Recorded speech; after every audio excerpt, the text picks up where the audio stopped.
So back in 2020, I, Steven Shinder, started a podcast called Delayed Replay, recapping and reviewing the latest films. However, it got broadcast into an alternate universe where those films got delayed and came out differently from how I was describing them.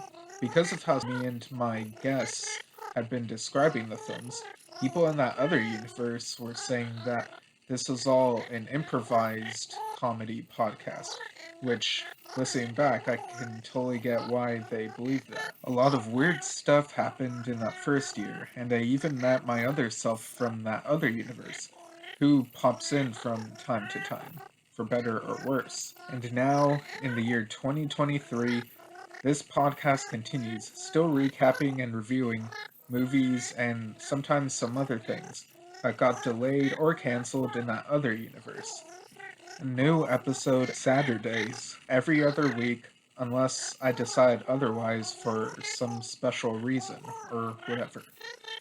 You are listening to Delayed Replay, Season 4. Hello, listeners. Welcome to another episode of Delayed Replay, that podcast where we recap and review movies that got delayed in that other universe but came out on time in our universe. I'm your host, as always, Steven Shinder, and joining me for this particular episode, I know it's only the second episode of the fourth season, so it didn't even take that long for this to happen. It is my other self from that other universe where things got delayed. So, how are you, Steven? I'm doing fine. Things have been getting somewhat better over here for me, at least personally. It's the fun times with friends and family and whatnot that keep me getting through things. Yeah, definitely. I'll probably impose to change up your voice, distort it, maybe make it sound like it's underwater or something if I'm able to do that. I'll think of something and the audience will know what it is. All right, yeah, that's fair.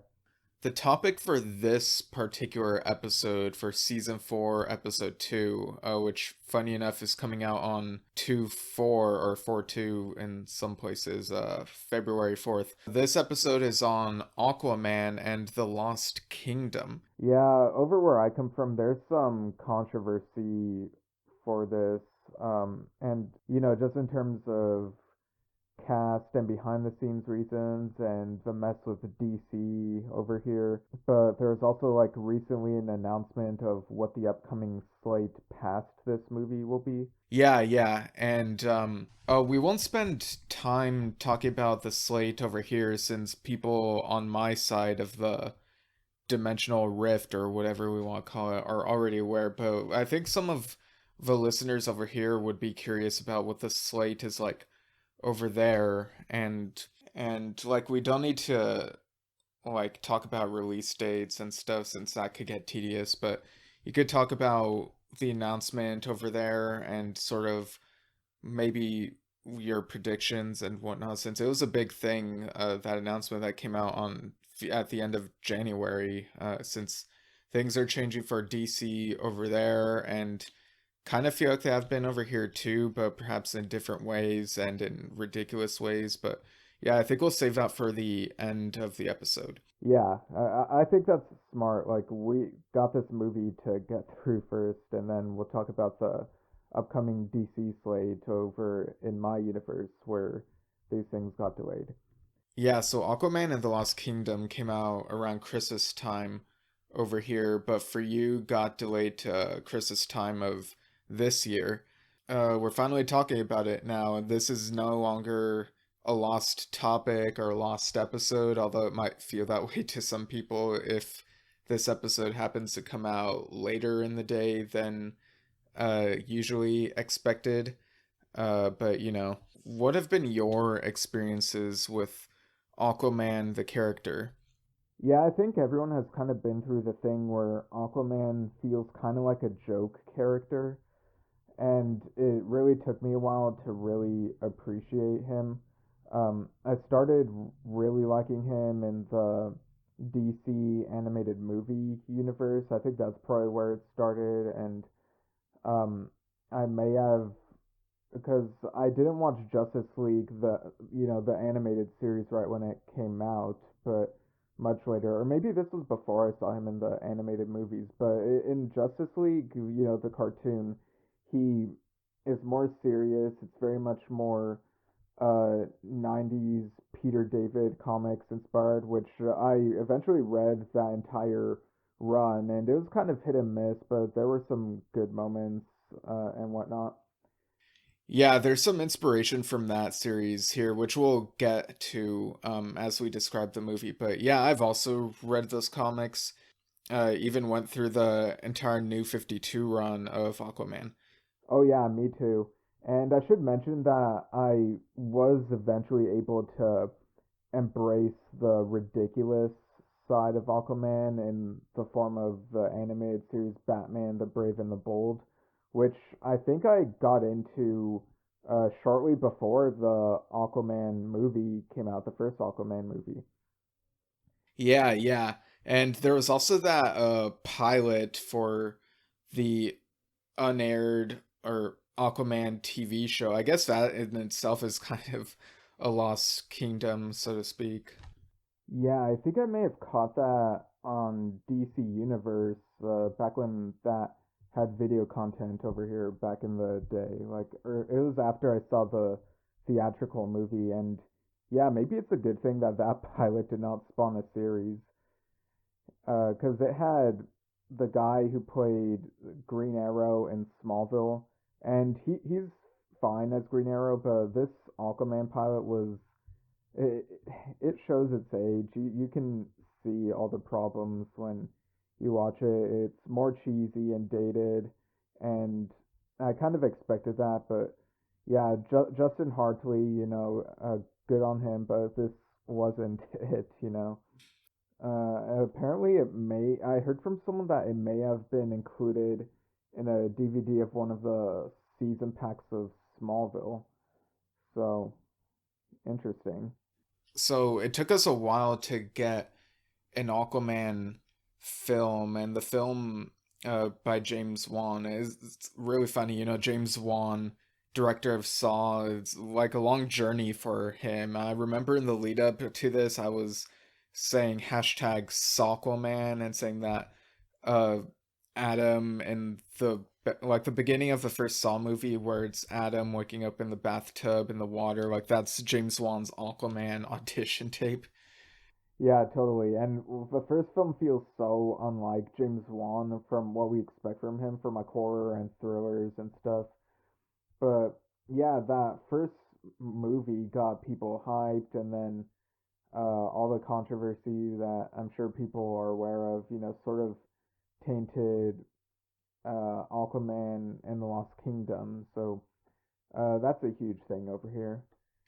Yeah, I feel like, and things are kind of different over here regarding the movie, which I guess we'll get into it, but I think we both found that first movie to be somewhere between average and good. Like, it's really had its adventurous moments, but it wasn't like the best thing ever. Yeah, totally. And so in Aquaman and the Lost Kingdom, yeah, the movie straight up begins with Tom Kenny dressed as a pirate, kind of like Patchy and SpongeBob. He is looking for a VHS tape at sea, and he finds it, and like he's like, "This is the lost movie." So yeah, very much flashbacks to SpongeBob lost episode thing, where Patchy is like looking for a lost episode of SpongeBob, and even shows up on You Pick Live. And he's like, "Oh, I dropped it," and he's looking for the tape. Yeah, that was really weird. Like, it took me out of the movie. And I know there's stuff later in the movie that takes me out too, but just that it's this Aquaman film presented as a fictional universe on this VHS tape. It's like a film of the 2020s on a VHS tape. What's even going on? Yeah, and so he puts in a VCR, and then we start getting into the movie proper. Of course, Aquaman, played by Jason Momoa, has been ruling Atlantis for a while now. And we see that he's ruling alongside Mara, played by Emilia Clarke here. So at the end of the first Aquaman movie, we had seen Black Manta meet up with Randall Park's character, Dr. Shin. Dr. Stephen Shin, not to be confused with Stephen Shinder, huh? Yeah, I know. And he's really desperate to get to Atlantis, and uh, Black Manta is willing to bring him there so long as he gets revenge against Aquaman for killing his father from like the beginning of the first movie. Yeah, and Dr. Shin has this line where he says, I would love to find Atlantis. It's the lost empire. And then Black Manta is like, it's more of a kingdom, really. Yeah, that was weird that they snuck in an Atlantis Lost Empire reference, but you know. And Dr. Shin also references how he's a huge fan of Stargate Atlantis, and he's kind of curious about if there are like any similarities. Yeah, and Black Manta leads him to Atlantis, and that's when their fight ensues, and Aquaman is able to defeat Black Manta, like not necessarily kill him, but Black Manta ends up retreating, and that's when Aquaman's like, I'm getting too old for this. I mean, it hasn't been that long since he became king. It's been like what, 4 years, something like that. Yeah, but you got to remember, being a ruler can really, or being a leader rather, can take a toll on someone. I mean, look how Abraham Lincoln looked after years of presidency. Yeah, that's a good point. So Arthur is feeling really old for this and really worn out. And I mean, he even has a talk with Batman right off the bat, haha, played by Ben Affleck, who's like, "How do you think I feel? I've been protecting Gotham for a really long time." And they sort of have this like kind of nice bro talk about responsibilities and stuff like that. But then, really quickly, this film starts to go off the deep end. Yeah, this feels very much like what happened with um well, in the delayed replay universe's version of Black Panther Wakanda Forever, where there's stuff going on with Atlanteans, and there's like some multiverse shenanigans going on. Yeah, like there is a line about how Crisis on Infinite Earths, well, a line sort of implying that Crisis on Infinite Earths may have accounted for the different versions of Justice League's events. But here we got even more multiverse stuff happening because of the Flash movie. So sometimes Ben Affleck's Batman shows up, and you get like hints of like where this takes place in relation to some of the stuff going on in the Flash. You get glimpses of that universe where, of that timeline where Aquaman and Wonder Woman are like at war. Um, and you get casting changes, like Mara changes to Jillian Jacobs from the awful Aquaman King of Atlantis cartoon. Oh yeah, I didn't even get past the first episode of that, and it's like what, 3 episodes? Yeah, it was ridiculous, but it was cool seeing Jillian Jacobs in the DC universe. Yeah, they even make a community reference saying that she's the worst. Yeah, and so with the multiverse shenanigans, um, we see the different versions of Atlantis. You know how it looks in the different films we've seen, and there's even a moment where Arthur Curry turns into Justin Hartley Aquaman.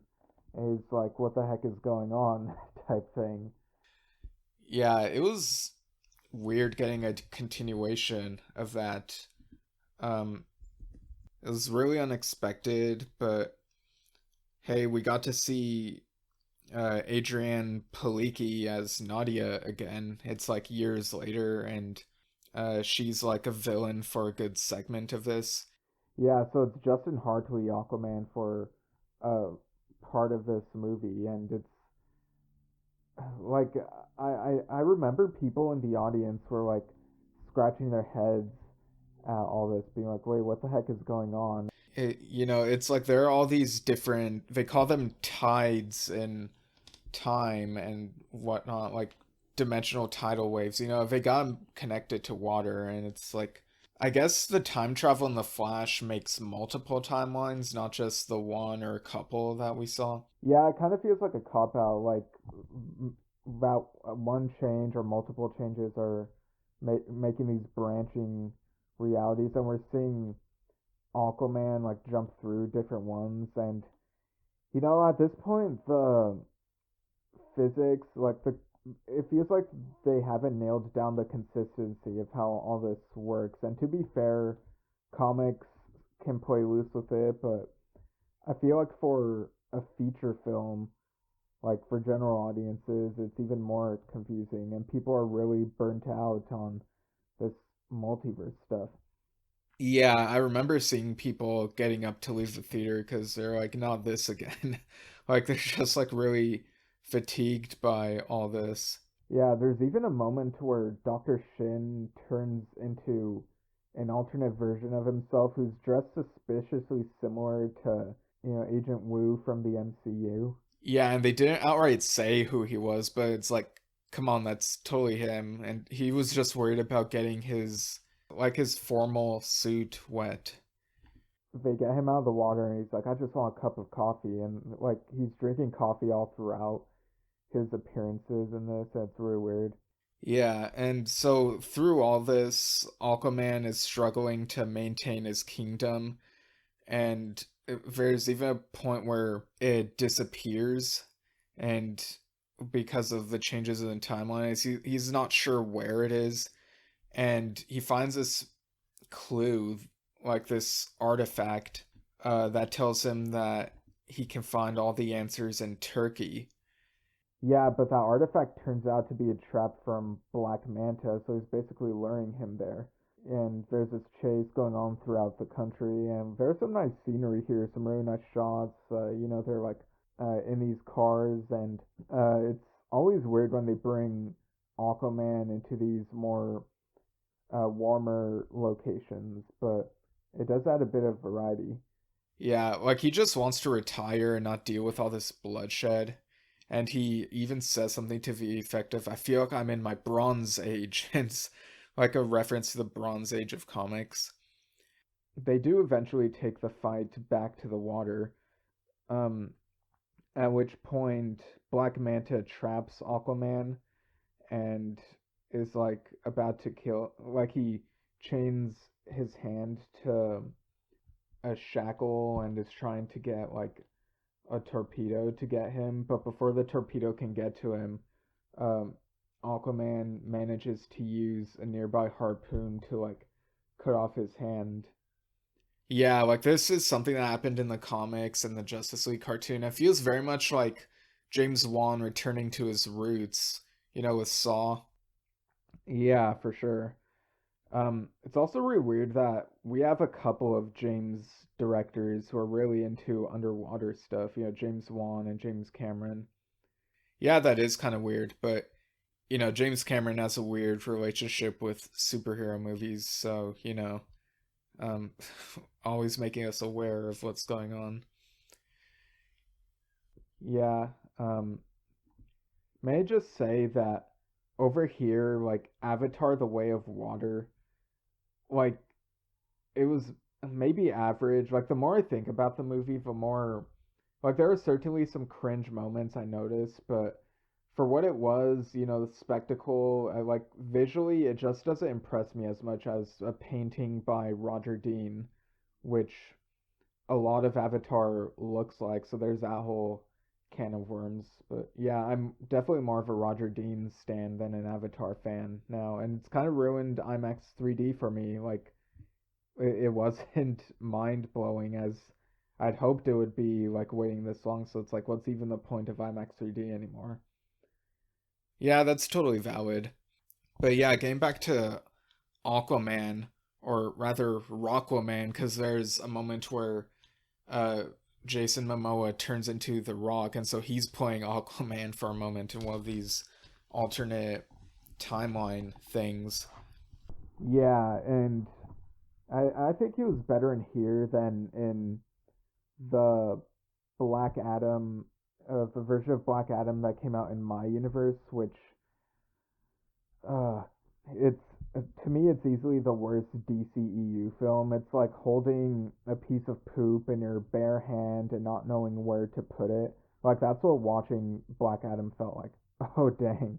Yeah, the one we have over here is much better. It's like really good. And And the fact that over here we didn't get Black Adam going up against Shazam, it's like, what was even the point? Like, I don't know, but anyway, go on. yeah, so Aquaman, played by The Rock here, goes up to Dr. Shin and is like, "Why are you working with him?" And Dr. Shin is like, "Well, I was looking for Aquaman. I was looking for Atlantis, the Lost Kingdom, but it's gone now because of all this weird universe stuff that's going on." And I guess Dr. Shin knows a bit about physics, which, I mean, if you're a scientist in a superhero movie, I guess you just automatically do. And you have Batman, Ben Affleck Batman, sort of informing them about some of this stuff as well, popping in and out of the story, just um, uh, not even like sometimes it feels like just what Batman does, where he appears and then disappears, but other times it's very clear that he disappears because of the timeline change stuff, like multiverse stuff, whatever you want to call it. Yeah, and seeing The Rock and Dr. Shin here, it, you could tell they were just making a Young Rock reference.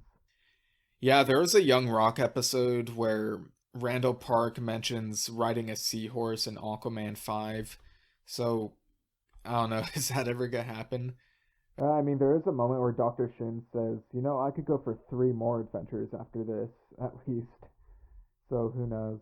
Yeah, but eventually Aquaman changes back to Jason Momoa. Yeah, and it's a reality where his father, Tom Curry, played by Tamara Morrison for some of this film, is turns into a different dad, Tim Curry, played by Tim Curry himself. Yeah, and it's like, I don't know if there was an adoption thing that happened or what, but.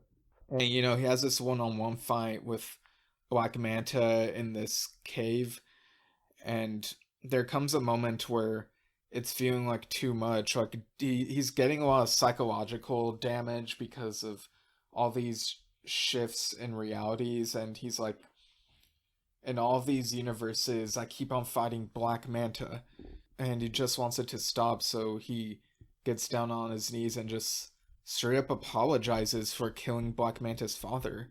Apologizes to Black Manta. He tries doing this heartfelt speech. He's like, "I'm sorry, I should never have done that." And you think for a moment that Black Manta is gonna actually forgive him, but then he doesn't, and takes Aquaman's hook and pulls it out of Aquaman's arm and just impales him in the chest with it. Yeah, like it's kind of impressive, like some of the blood they were able to sneak into this film. Yeah, like this film is like really bleak, and Black Manta is like, we forgot to mention that Orm is also throughout this movie. He was imprisoned in Atlantis, but he disappeared because Atlantis disappeared. And then he shows up here unexpectedly and is like, now we can rule Atlantis. And then they start to notice themselves fading, and Jason Momoa's Aquaman is like, "You could kill me all you want, but somewhere out there will be a found kingdom. It'll be rebuilt, and I'll see you all in Kingdom Come." Yeah, that felt kind of like a Superman Kingdom Come reference, but it kind of felt flat and cringeworthy to me.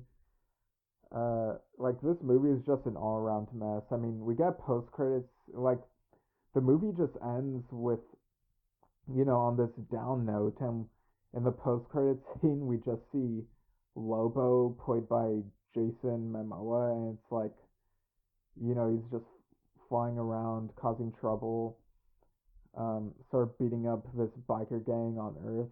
It's really weird. Yeah, and it's like, is this the direction that DC are going now? Like, will Jason Momoa be playing Lobo from here on out? Or is this a glimpse of one of those realities that happened throughout this movie? It's really confusing. I feel like this movie was a mess, and it's the result of, well, in the delayed replay universe at least. I don't know how it's gonna pan out in the like the other universe as the listeners know it, where the movies got delayed.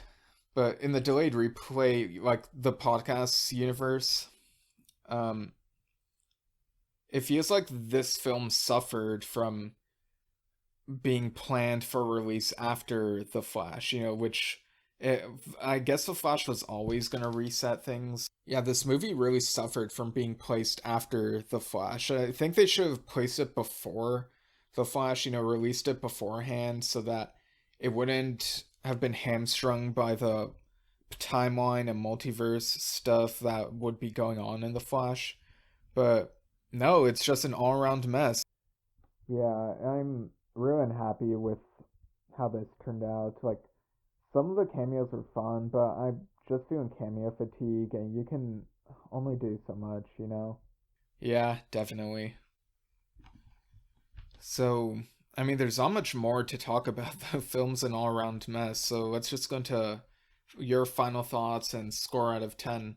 Alright, so I still think this film is better than Black Adam, the one from my universe, but this is still an all around mess. Um, Maybe even messier than Batman versus Superman. It's just, I'm just so tired of this messy multiverse stuff. Like, if you're gonna do a multiverse thing, just do it better. But I don't know if they ever will. So, yeah, this was a real bummer of a film. I'm gonna give it 3.75 out of 10 um, harpoons. Yeah, that's fair. I'm gonna give it the same score because, like you said, we're burnt out on this stuff, and it certainly didn't help that Black Panther Wakanda Forever went a similar route, and I think that one did better. Like, the more I think about it, the more I kind of like the movie a little bit less, but yeah. Yeah, the one over here is not a multiverse movie, but I consider it kind of average. You keep on thinking of like, what if they had done this instead? But that's a whole other thing. But yeah, But yeah, I'd give this 3.75 out of 10 curries. the food. Yeah, the food. Oh man, that's brilliant. So I guess we could get into the DC slate as it was recently announced for you over there. So for those who are curious over here, what's it gonna be like over there, and what are sort of your thoughts on it? Okay, well, James Gunn said that over here we're still getting Shazam: Fury of the Gods, and he was kind of emphasizing how it's sort of its own side thing. So it kind of implying that it's easy to retrofit into the new DCU. Um, I don't know if that's the case. It's just the impression I got that maybe some of the Shazam stuff could carry over. And then he said that the Flash would reset everything, which we expected. But then he mentioned, um, well, first after that comes Blue Beetle, which he seemed very enthusiastic about it, saying it's an amazing film. I think were his words, and that gives me hope because I was kind of afraid that Blue Beetle might get lost in the shuffle. Like, it's a film. I love the character in uh, Batman: Brave and the Bold and Young Justice, and to see some Latino representation in the form of Blue Beetle, I think that would be amazing. And I just want the character to thrive. Like, I know, like, an online friend mentioned that Blue Beetle, like, there's not much appeal because he's a character that not many people know about. Like, why should we care about him? But that's what people said about Guardians of the Galaxy and Ant-Man, so shut the hell up. If the movie's good, it has the potential to bring Blue Beetle into full focus. And I really hope it does because I love the character, and I'm glad that they're at least trying to see if he can fit into the future plans of the DCU. But then after that, we get Aquaman and the Lost Kingdom. Yeah, maybe it won't be as much of a mess as it is over here, like as we're describing it. But there's also like just not a lot of enthusiasm over the Flash and Aquaman and the Lost Kingdom, like understandably because of behind the scenes stuff and certain cast members. I wouldn't be surprised if there's like a hard reboot after Aquaman and the Lost Kingdom. Like maybe they wait a while before making another one, but who knows? But then after that, we get like that's pretty much the end of the stuff that was in development during the DCEU and the really new stuff. Like here's where it gets interesting. Apart from Blue Beetle, which is already interesting, but I should mention that James Gunn said that stuff like the Batman Part Two, and Joker Two, whatever the title of Joker Two was, would be considered Elseworlds. He said that about Teen Titans Go as well. Um, I'm kind of still upset that certain shows had to get axed because they're cleaning house to make everything more unified. You know, Doom Patrol, excellent TV show, my favorite live action DC TV show. Um, but I mean, I'm still grateful that it got 4 seasons. It still has the second half of season 4 to come out, and like the fact that we got an amazing weird show about misfit heroes with some psychological trauma and dealing with issues like uh be feeling othered, like disabilities and queer issues. Yeah, it was a very brave show, and it was a really fun show, and that'll be its legacy, and I hope people will still discover it. Young Justice, I hope gets a season 5. It's not looking like it, but that I really would want a season 5 of that. But Stargirl ended and Titans is ending as well, but to be honest, I kind of stopped caring. But it feels like right now Harley Quinn will go the furthest. There's a Valentine's special coming out soon, and it will also have a 4th season. But that'll pretty much be the final thing of the DC Universe app's video content legacy. And Pennyworth got canceled as well, which I was upset about. For me, it's really the Martha show. I mainly watch it for Martha, and she's great. But I was very curious to see where they would go with the 4th season, especially with a certain change to Batman lore. I was very curious to see how they'd run with that. So I hope they at least conclude that in comics or something. Because there are Pennyworth comics, just make a season 4 comic series, I would say. Superman and Lois might be going on for a bit longer, but of course, when the Flash ends, that'll be the end of the Arrowverse that we know, where it's all continuous. Superman and Lois is kind of its own universe, as we've learned within the past several months or a year or something. Gotham Knights, I guess, is still happening, which is weird, but I don't know. I wouldn't be surprised if that gets axed. Like, um, does it get past 1 season? And I guess Peacemaker season 2 is still happening, which not happy about. Not really much of a fan of the show. Um, but sort of in that vein, there's gonna be an Amanda Waller series, so wouldn't be surprised if that connects to Peacemaker. James Gunn might pick and choose certain things that'll carry over into the DCU. And I know there are people out there who are confused about why it isn't a complete reboot, like why certain familiar actors will still be in it. But I mean, it's comics, man. That's in comics they don't clarify which, like every single event, like which ones all carry over into the next reboot thing. So I guess we're kind of used to it. So yeah, there's gonna be a Waller series. Viola Davis will be back. But should I just stick to the TV side and then just say what the movie side is? Yeah, we could do that. Like just to simplify, categorize it. We don't have to say like the full order of everything that's coming out because things could change anyway. So. Yeah. So another show that's coming out is Creature Commandos. James Gunn has written for this. Apparently on 7 episodes of it. And in it, Amanda Waller forms another super team out of the monstrous prisoners. Yeah, this sounds vaguely familiar. May have read bits of this in comics, perhaps, or something similar.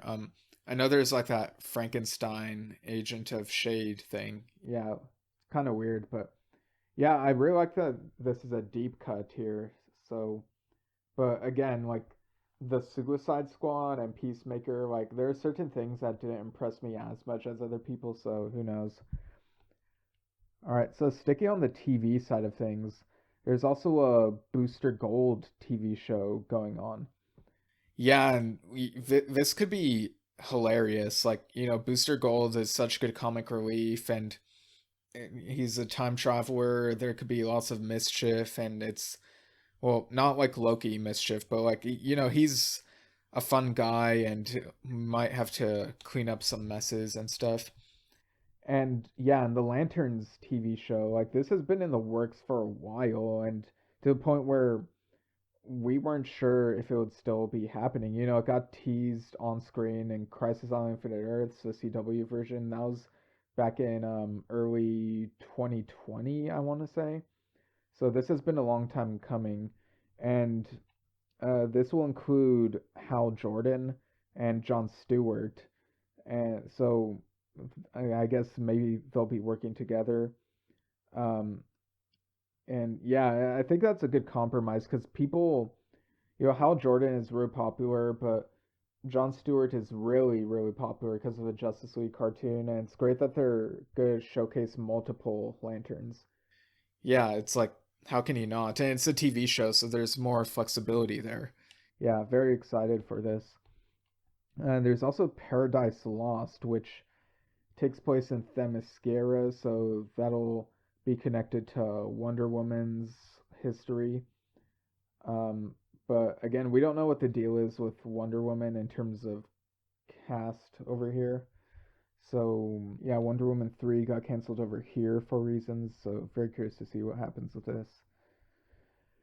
Yeah, and then we got on the film side, the first after we're done with the DCEU films, Superman Legacy.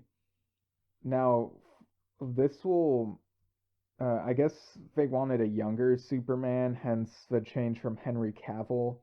It was really stupid how they teased his return and then just canned him. But anyway, I'm optimistic about Superman Legacy because I know that people really love Henry Cavill, but the way he was portrayed as Superman, like the way the character was written, that's well the types of stories he was in, the type of stories where he was in. There were moments where it felt like it was verging on being too edgy and uh, too violent. It's just I want my do-gooder Superman. You know, the optimistic do-gooder, the type of person who he might fight off some ridiculous things, but it's really inspiring. But uh, yeah, I'm really optimistic about Superman Legacy. Maybe it could even be a Legion of Superheroes type thing. We'll just have to see. Because yeah, that could be really interesting. And then we have this is a deep cut. The Authority. This is a Wildstorm property, and this is a group of heroes, an obscure team, to me anyway. I'm not really familiar with them, so I'm honestly not sure how I feel about this. But it's interesting that they're pulling deep. And then we have The Brave and the Bold. So this is a Batman movie, well, Batman and Robin, and this Robin is Damian Wayne. And I'm pretty sure this is our first live action Damian Wayne, so very excited about that. I'm sure this Batman will probably be an actor who hasn't played Batman before. And then we got Supergirl Woman of Tomorrow, which, from what I hear, is a really deep, like, very, is a story with a lot of depth, the source material that it's based on. So this gets me curious and makes me want to read that story. And then this is what excited me the most. Swamp Thing is getting a movie. Back in the day, a few years ago, the TV show with Derek Mears got canceled, and I was upset about that. I would have liked for it to continue, but Swamp Thing is my second favorite DC hero, and so to see him get another chance this time on the big screen, I would like for Derek Mears to come back, even if it doesn't connect to that TV show. But who knows? But in any case, I'd love for them to really go all out with the fantasy and sci-fi aspects of Swamp Thing. He's traveled through time. He's been across different eras of history. He's been in space. There's stuff with the green, and there's like some horror elements, zombies and stuff. And well, if they could just go all out and just, I'm really excited for this. So hopefully they stay the course, and hopefully this is better than the Swamp Thing movies from the 80s. But yeah, it's really like that was the part of the announcement that really floored me. It's what I'm most looking forward to.